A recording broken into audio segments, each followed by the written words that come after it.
Esta es una historia real sobre la desaparición más desconcertante de un niño en la historia reciente de España. Un caso que involucra ácido sulfúrico, una carretera mortal y un niño de 10 años que literalmente se desvaneció en el aire. Bienvenidos a Escena del Crimen.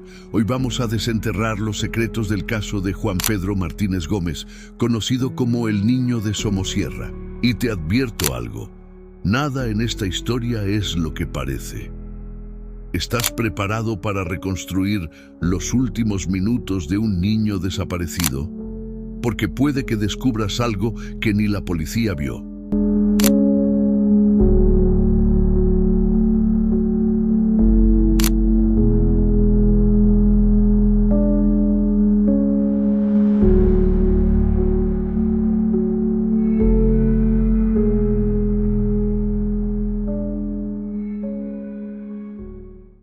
Juan Pedro Martínez Gómez tenía 10 años y vivía en una pequeña localidad de Murcia, en el sureste de España. Era un niño tranquilo, de rostro redondo, ojos curiosos y una inocencia que aún lo protegía del mundo real.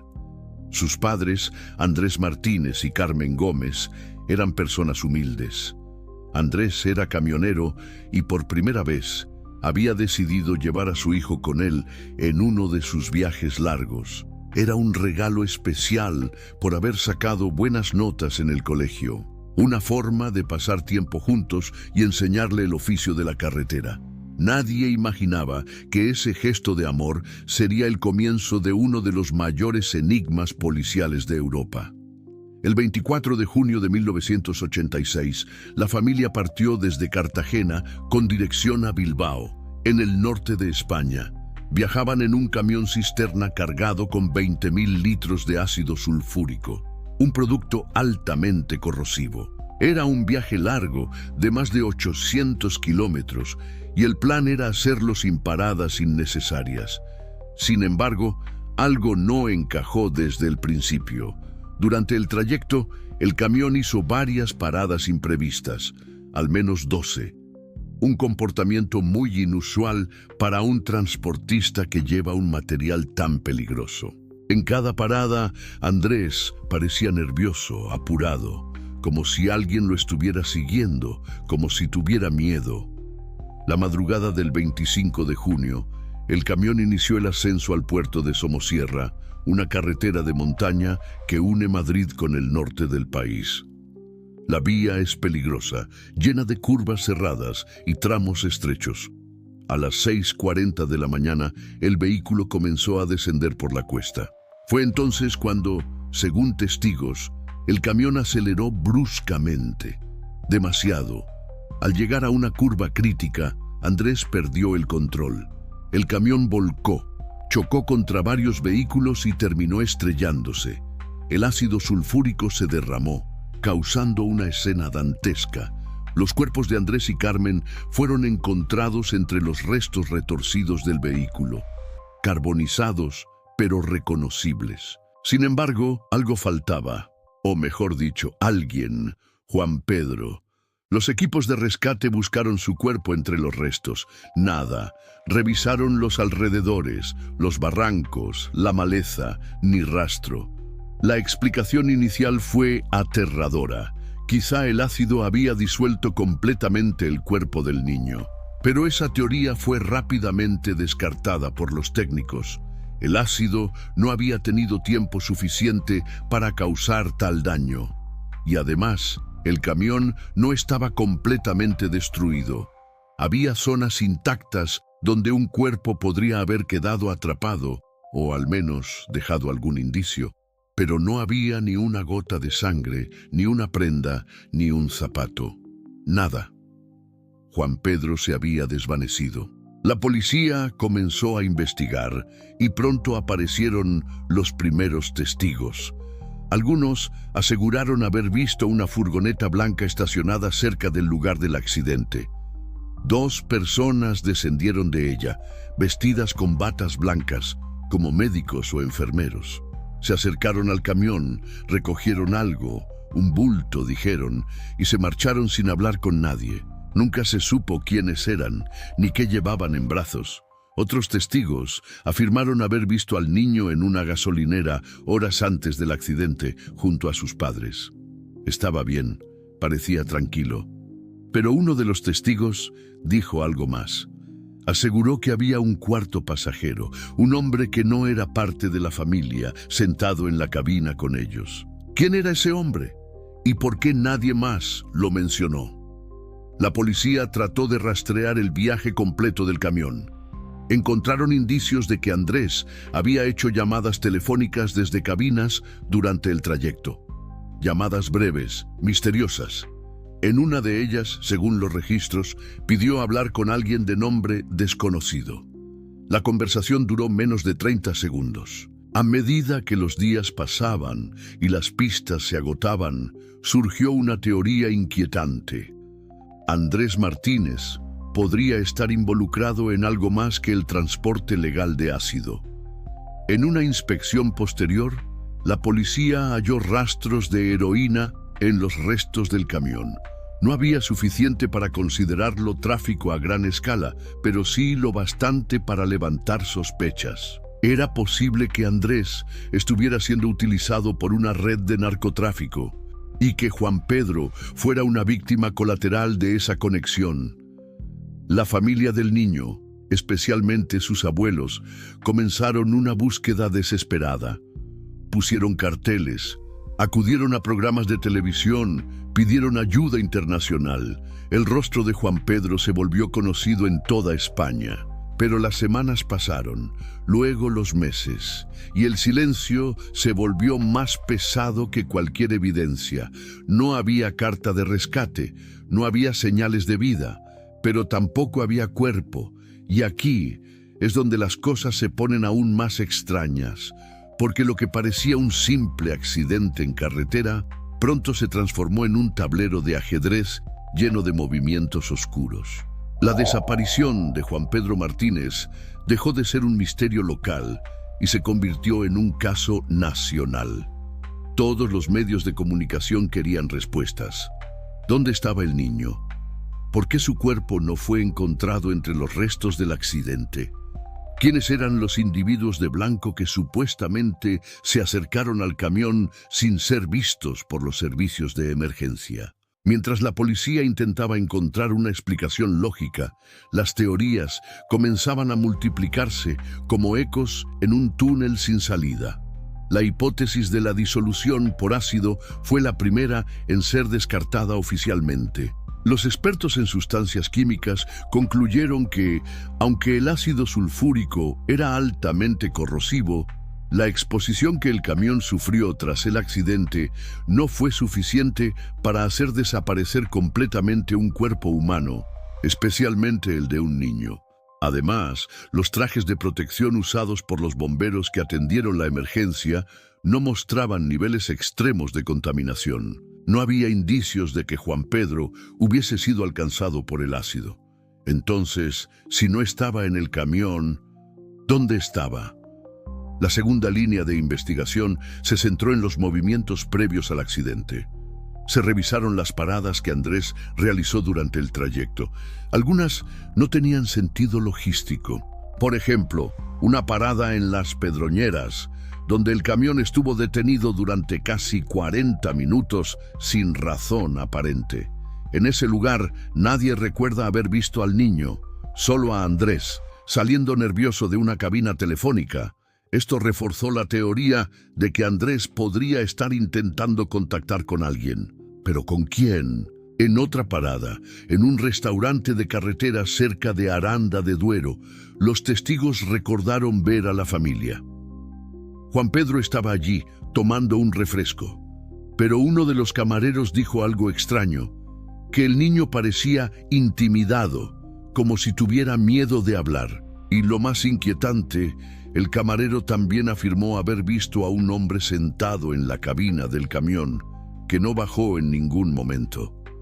Un hombre con gafas de sol, delgado, callado. Nadie supo quién era.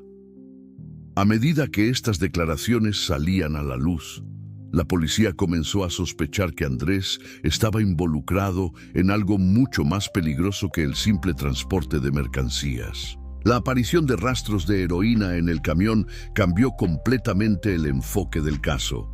En los años 80, España era una ruta clave para el narcotráfico. Se descubrió que algunos transportistas eran utilizados como mulas para mover droga desde el sur hacia el País Vasco y Europa. ¿Y si Andrés había sido obligado a transportar más que ácido? El comportamiento errático del camión antes del accidente también alimentaba esta hipótesis.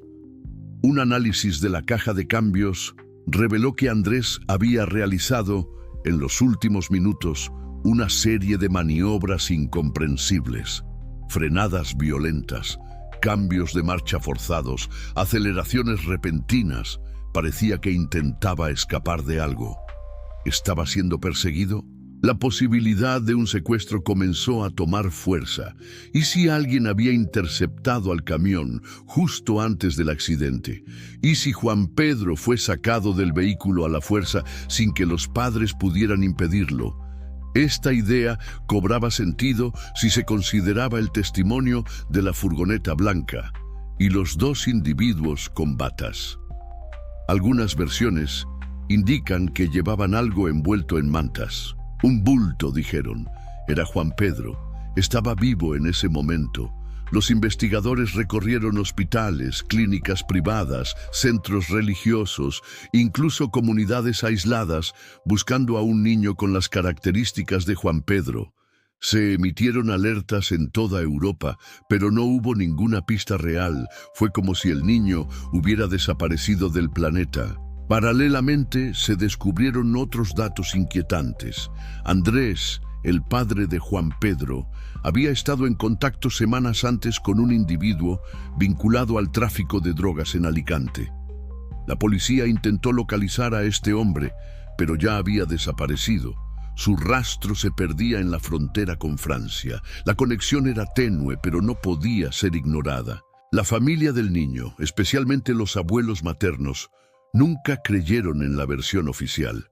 Decían que Andrés no era narcotraficante, que era un hombre recto, pero también admitían que había estado actuando de forma extraña, que en los últimos días antes del viaje había recibido llamadas misteriosas, que su humor había cambiado, como si supiera que algo malo iba a pasar. Las semanas se convirtieron en meses y luego en años. El caso pasó a archivo, pero nunca fue cerrado oficialmente. Cada tanto, alguien decía haber visto a Juan Pedro en alguna parte del mundo.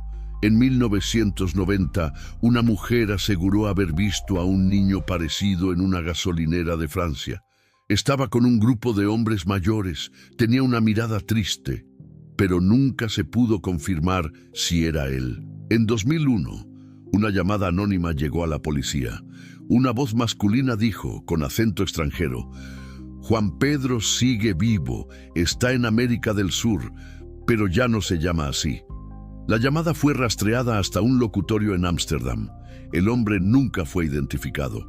Cada pista abría una nueva herida y también una nueva posibilidad, porque si Juan Pedro había sido secuestrado, ¿con qué fin? ¿Trata de personas, venganza o protección? Algunos incluso insinuaban que los propios padres podrían haber participado en una entrega voluntaria del niño, como parte de un trato desesperado. Una teoría espeluznante que dividió incluso a los investigadores del caso. Pero entre todas las suposiciones había un detalle que nadie podía ignorar. El camión cisterna no solo transportaba ácido, transportaba secretos, secretos que hasta hoy nadie ha logrado descifrar completamente. Mientras el país entero mantenía la respiración frente a un misterio sin respuestas, la policía comenzó a enfocar su atención en posibles sospechosos. Porque si Juan Pedro no murió en el accidente, entonces alguien debía haberlo llevado. Y si alguien lo llevó, entonces existía un culpable. ¿Pero quién? El primer sospechoso indirecto fue, curiosamente, el propio Andrés Martínez, el padre del niño. Aunque murió en el accidente, su conducta antes del siniestro levantó muchas dudas. ¿Por qué tantas paradas irregulares en el trayecto? ¿Por qué usó cabinas telefónicas sin explicar a nadie con quién hablaba? ¿Y por qué su camión contenía restos de heroína? Las autoridades comenzaron a preguntarse si Andrés, de alguna forma, había sido parte, aunque involuntaria, de un plan más grande. ¿Pudo haber estado transportando drogas sin saberlo? ¿O fue extorsionado por una red criminal que amenazaba a su familia? Pero esa teoría implicaba algo aún más perturbador, que alguien supo exactamente dónde y cuándo interceptar el camión, que sabían que Juan Pedro estaría allí, que el accidente no fue un accidente.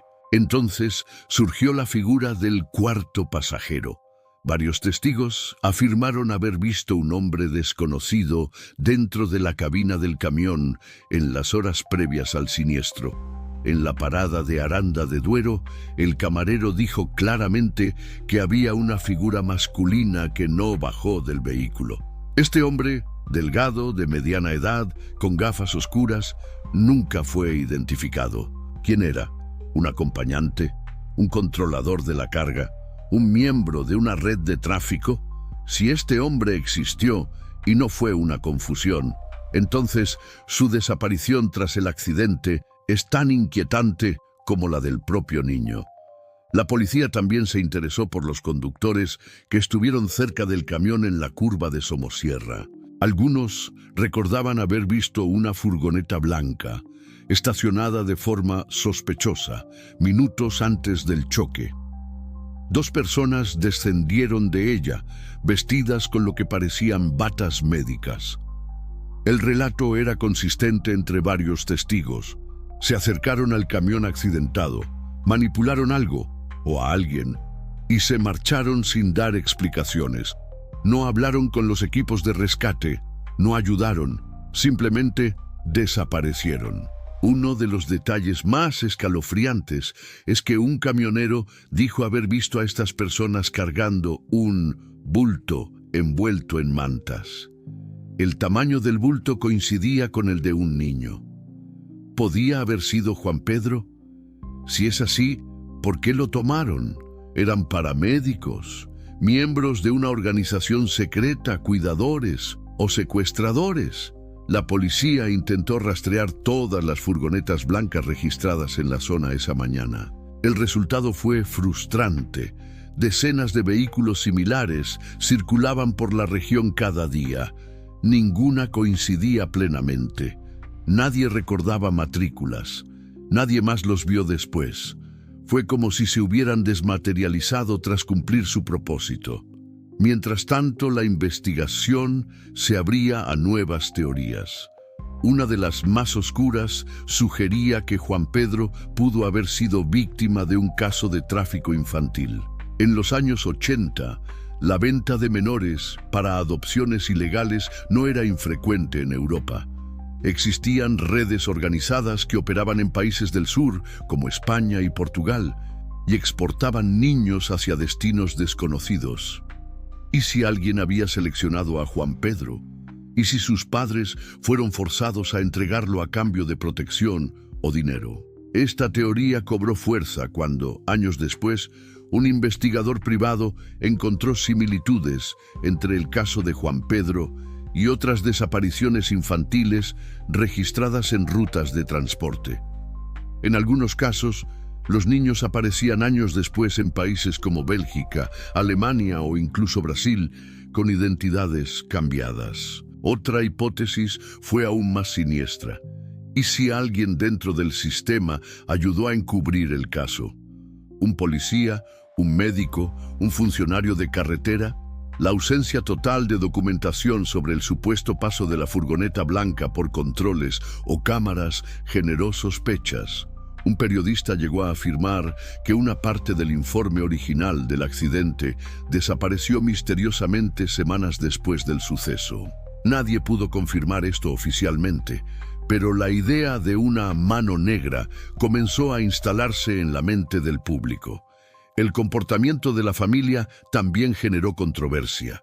Los abuelos de Juan Pedro, especialmente los maternos, nunca aceptaron la versión de la policía, pero el silencio de otros miembros del entorno llamó la atención. Algunos amigos del padre afirmaron que Andrés había estado muy preocupado los días previos al viaje, como si temiera que algo grave ocurriera.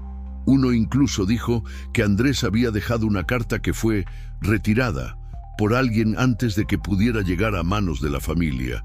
Esa carta nunca apareció. Entonces aparece otro actor inesperado, un camionero portugués que contactó con la policía meses después del accidente. Este hombre afirmó haber visto al niño después del día del siniestro.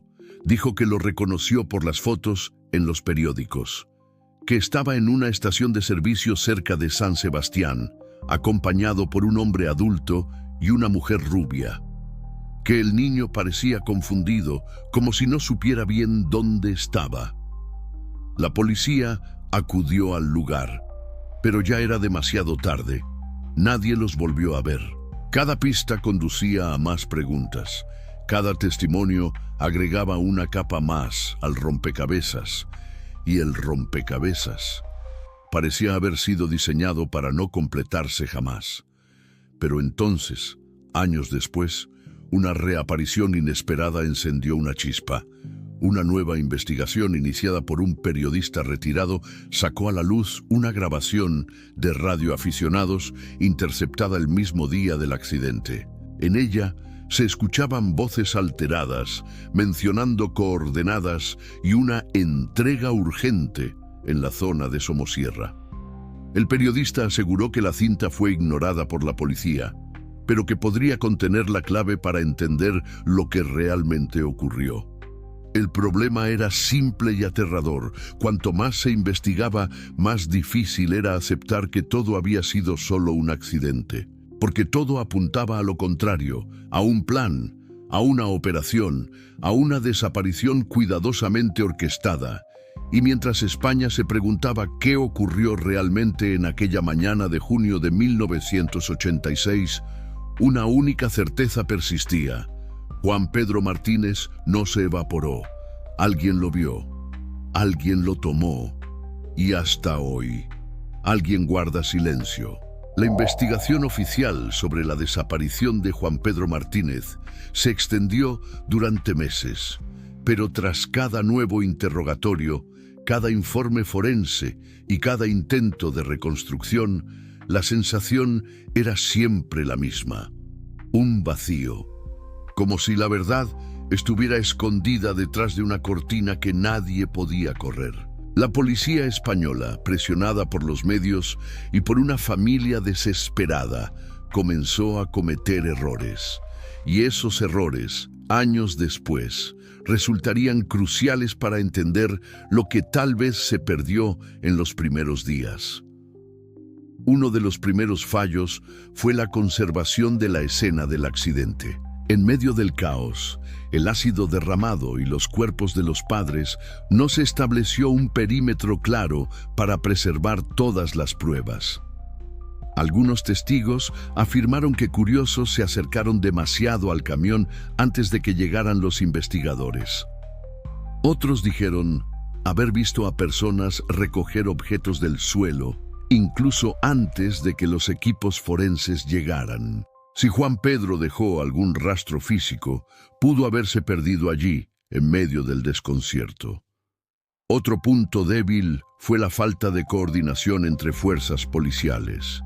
La Guardia Civil llevó la delantera en la investigación, pero no compartió de forma inmediata todos los datos con otras unidades, especialmente las de delitos contra menores o narcotráfico. Esta falta de comunicación provocó duplicación de esfuerzos y pistas que se perdieron en la burocracia. Por ejemplo, un conductor de autobús que afirmó haber visto al niño en una gasolinera 2 días antes del accidente fue entrevistado, pero su testimonio quedó archivado sin seguimiento porque no correspondía al lugar del siniestro. Y luego estaba la cuestión de la llamada. La única llamada telefónica que Andrés Martínez realizó desde una cabina poco antes del accidente fue rastreada. Marcó a un número que, según los registros, pertenecía a una empresa en Alicante ya cerrada. Lo curioso es que esa empresa había sido investigada previamente por presuntos vínculos con tráfico de estupefacientes. ¿Intentaba Andrés contactar con alguien que podía ayudarlo? ¿O estaba siendo obligado a informar su posición a sus extorsionadores? En paralelo a la investigación oficial, surgieron múltiples iniciativas privadas. Periodistas, detectives independientes y ciudadanos interesados se lanzaron a seguir sus propias pistas. Uno de los más persistentes fue un reportero del diario El Caso, quien dedicó más de 5 años a seguir el rastro de Juan Pedro.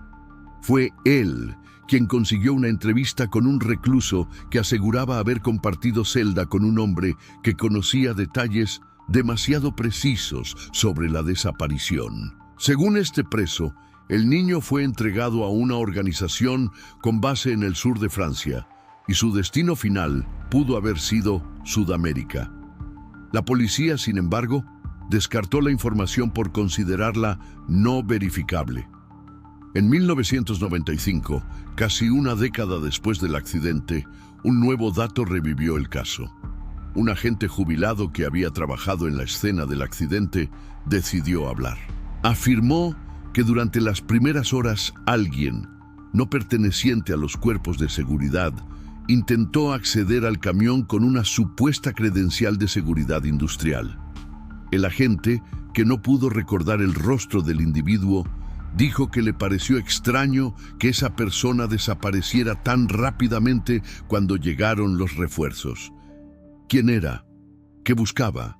Ese mismo año, una mujer española residente en Lyon afirmó haber conocido a un niño muy parecido a Juan Pedro en una comunidad religiosa cerrada.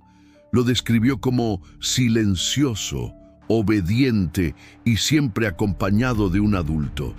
Dijo que al verlo sintió una conexión instantánea y que estaba segura de que era él. Sin embargo, cuando la policía francesa acudió al lugar, no encontraron a nadie con esas características. Y la mujer, tras insistir durante meses, acabó desistiendo. A medida que los años pasaban, las teorías se volvían más extremas.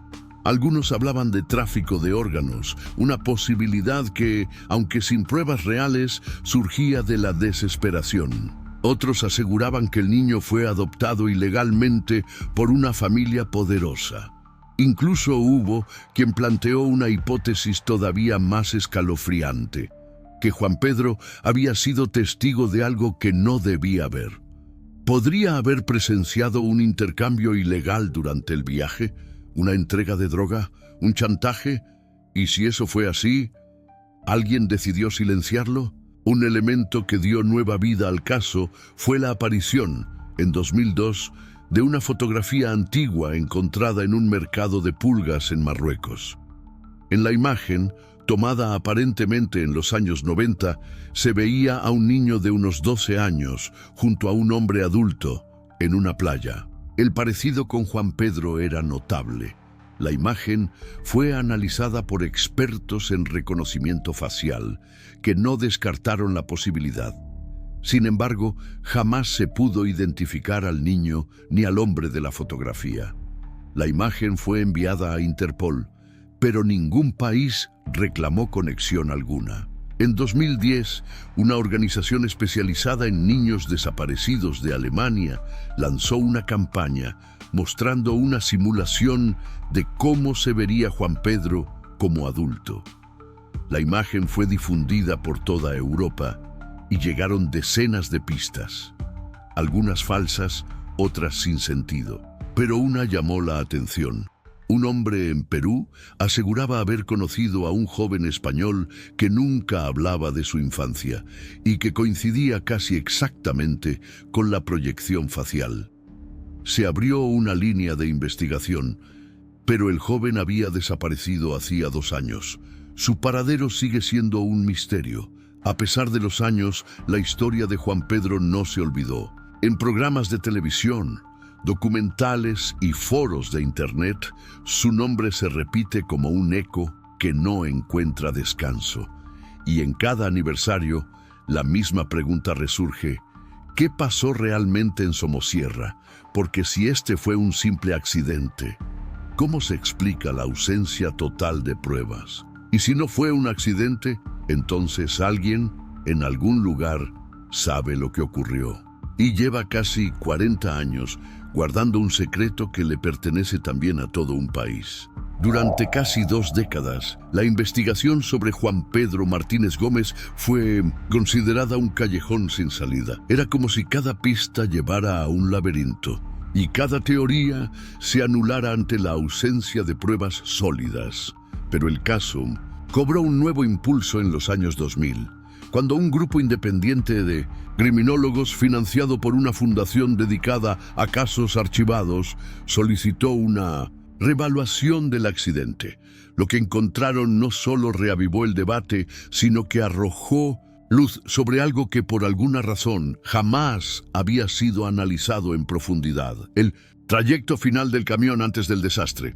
Un nuevo análisis del tacógrafo, el aparato que registra la velocidad y los tiempos de conducción, reveló una secuencia absolutamente anormal en los últimos 40 minutos del viaje. Había señales de frenadas bruscas, paradas breves en lugares sin lógica de descanso o carga y, lo más extraño, un periodo de 9 minutos completamente borrado, como si el tacógrafo hubiera sido deliberadamente desconectado o manipulado. Según los expertos, esto era técnicamente posible, pero requería conocimiento del sistema. Y aún más perturbador, coincidía exactamente con el tramo de carretera donde supuestamente se avistó la furgoneta blanca. Este vacío paradas reavivó la teoría de que Juan Pedro usó cabinas telefónicas sin explicar a nadie con quién hablaba. Cuando el camión colisionó violentamente en la bajada de Somosierra, las autoridades comenzaron a preguntarse si Andrés, eso explicaría por qué nunca había sido parte, aunque involuntaria, pero entonces surge la pregunta más importante: ¿quién transportando drogas sin saber? ¿Y por qué?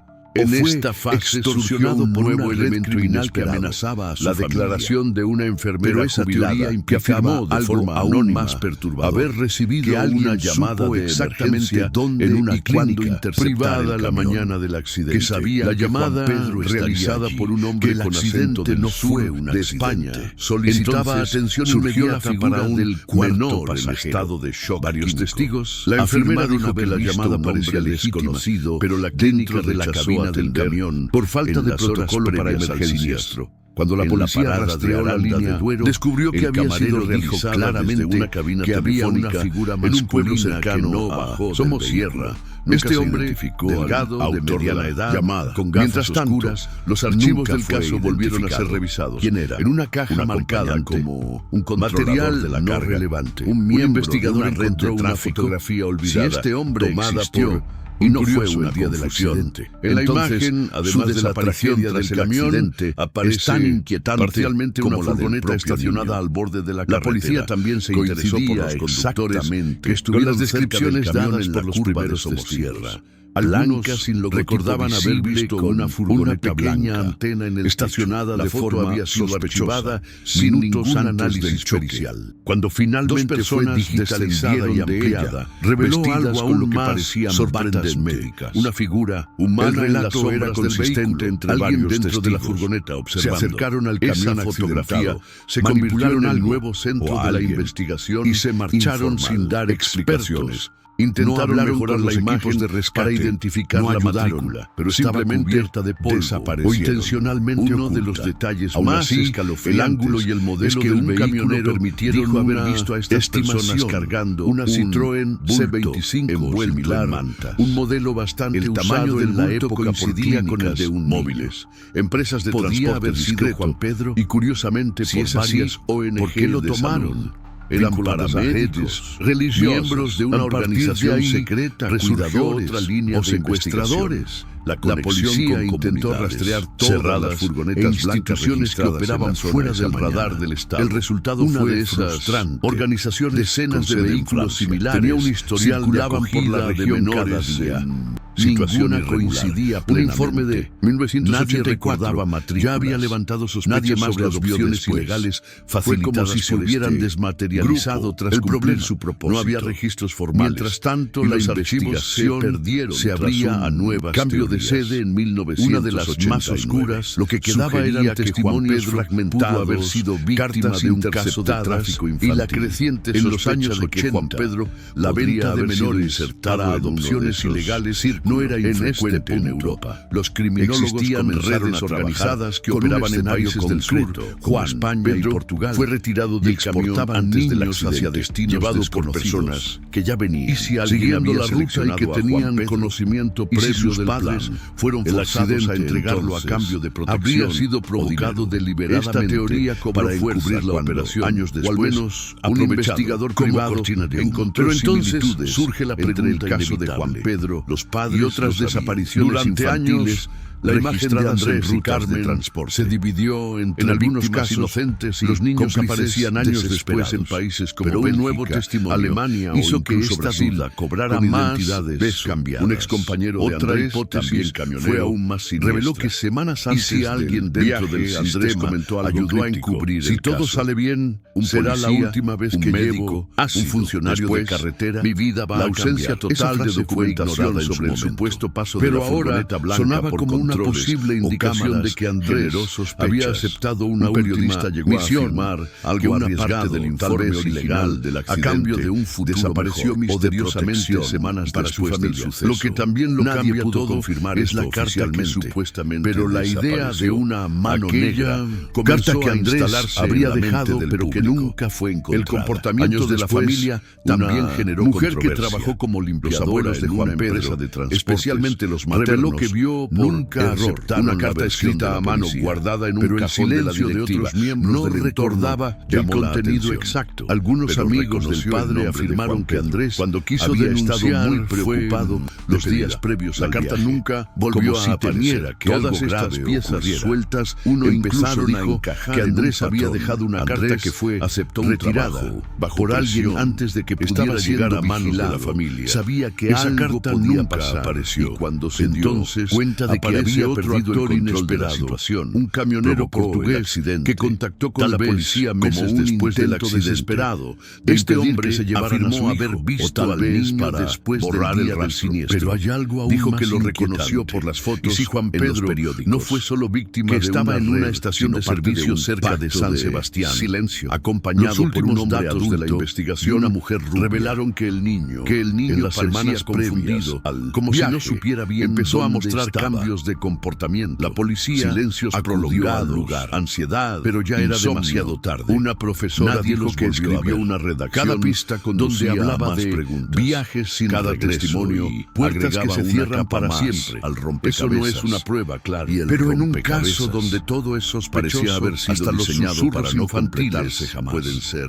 Gritos Pero de auxilio, entonces, porque tal años vez después, Juan Pedro ya una sabía que algo reaparición iba a inesperada suceder y encendió tal una vez chispa. dejó pista. Una La nueva pregunta es, investigación fuimos iniciada por un nosotros quienes no periodista supimos retirado, verlas. Sacó a la luz una grabación. Casi 4 décadas después de la desaparición de Juan Pedro Martínez Gómez, lo único que permanece intacto es el silencio. Un silencio denso, inexplicable, lleno de espacios en blanco que nunca fueron completados. Pero si observamos con atención, si conectamos las piezas como un rompecabezas cuidadosamente encubierto, emerge un retrato escalofriante. No el de un accidente, no el de un niño perdido por azar, sino el de una operación orquestada, donde cada movimiento fue ejecutado con una precisión milimétrica para desaparecer a un niño, sin dejar rastro. Durante años, la teoría del secuestro vinculado al narcotráfico fue considerada la más sólida. Las trazas de heroína en el camión, las paradas sospechosas, los contactos oscuros de Andrés Martínez, el padre, apuntaban en esa dirección. Pero a medida que nuevas evidencias emergieron, algo más profundo comenzó a asomar. Lo que al principio parecía una extorsión, terminó pareciendo una entrega. Y esta es la hipótesis que, aunque no confirmada oficialmente, es la que más aceptación ha tenido entre los investigadores independientes. Juan Pedro fue retirado del camión antes del accidente por personas que sabían lo que hacían y que contaban con la colaboración voluntaria o forzada del propio padre. Los indicios son muchos.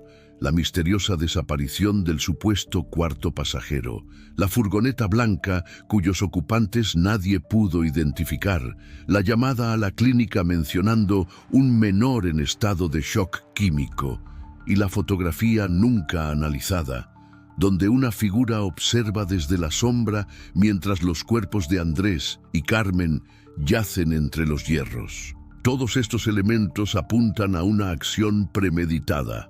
Pero el giro más inquietante se dio con la revisión final de los registros financieros de Andrés. En una cuenta bancaria conjunta con Carmen, que hasta entonces se creía vacía, apareció un depósito importante hecho semanas antes del viaje. 1.200, 1.000 pesetas. Un monto muy superior a lo que un camionero podía justificar. El depósito fue realizado en efectivo desde una sucursal en Murcia. Nadie supo quién lo hizo. No hay cámaras ni firmas. Ese dinero desapareció poco después del accidente. ¿Y si ese dinero fue parte de un pago? ¿Y si Juan Pedro no fue robado, sino entregado? Esta posibilidad rompe todos los esquemas emocionales, porque nadie quiere pensar que unos padres puedan participar en la desaparición de su propio hijo. Pero si estaban amenazados, si creían que era la única forma de salvarle la vida, o incluso la suya, ¿hasta dónde podrían llegar? Un elemento final refuerza esta línea. Una grabación de un interrogatorio no publicado, donde un amigo íntimo de Andrés admite que semanas antes del viaje, Andrés le dijo: «Estoy metido en algo muy grande, pero es por él, para que tenga una vida mejor, lejos de todo esto». En ese momento el amigo no entendió a qué se refería. Ahora, esa frase suena como una confesión adelantada. Entonces, ¿qué ocurrió realmente en la mañana del 25 de junio de 1986? Lo más probable, según los nuevos investigadores, es lo siguiente. Andrés y Carmen aceptaron participar en un acuerdo desesperado. Entregarían a su hijo a una organización que prometía una vida segura, a cambio de dinero o protección. Durante el trayecto, Andrés empezó a dudar. Hizo llamadas, se desvió de la ruta. Quizá intentó cancelar el trato. Pero ya era tarde. En el tramo final, antes del accidente, la furgoneta interceptó al camión. Juan Pedro fue retirado. Andrés, fuera de control, provocó el accidente como último acto de rebelión o suicidio. Carmen, cómplice o simplemente atrapada en el caos, murió junto a él. Y Juan Pedro fue llevado lejos. ¿A dónde? Nadie lo sabe con certeza. Algunos creen que fue trasladado a Francia, otros que fue llevado a Sudamérica con una identidad falsa. Hay quien sostiene que creció en una comunidad religiosa cerrada, sin saber quién era realmente. Y hay quienes creen que hoy, como adulto, ignora por completo que fue el protagonista de uno de los mayores misterios de España. Pero si sigue vivo, y todo indica que sí, ¿por qué nunca ha reaparecido? Aquí entra en juego otro factor: la memoria. Si fue secuestrado siendo muy pequeño, si fue sometido a manipulación psicológica, si su identidad fue destruida, es posible que hoy no recuerde quién fue. O tal vez sí lo recuerda, pero ha sido convencido de que hablar es peligroso. O tal vez eligió el silencio, porque recordar duele. Lo que queda de este caso no es solo un misterio policial, es una herida nacional, una sombra que recorre la historia reciente de España, recordándonos que a veces la verdad no está oculta, está fragmentada, esparcida en miles de detalles que, al ser ignorados, se disuelven como ácido en la memoria colectiva. El caso de Juan Pedro Martínez no fue simplemente la desaparición de un niño, Fue la desaparición de una verdad, una que incomoda, que duele, que divide y que, después de casi 40 años, sigue desafiando a todo aquel que se atreva a mirar más allá de lo evidente. Y ahora te hago una pregunta directa. Durante todo este tiempo, ¿pensaste que fue un accidente? ¿O supiste desde el principio que algo no encajaba? Porque en esta historia, como en muchas otras de escena del crimen, el asesino, el responsable, el culpable, no siempre deja huellas, pero a veces deja ausencias. Y esa ausencia, en forma de un niño de 10 años que desapareció sin dejar rastro, sigue aquí, en cada kilómetro de la carretera de Somosierra, en cada fotografía borrosa, en cada silencio que nadie se atrevió a romper. ¿Tú qué crees? ¿Juan Pedro está vivo? ¿Fue entregado por su propia familia? ¿O fue víctima de una red tan poderosa que aún hoy se protege en las sombras? Déjame tu teoría en los comentarios y dime, ¿tú lograste descubrir quién estaba detrás antes del final?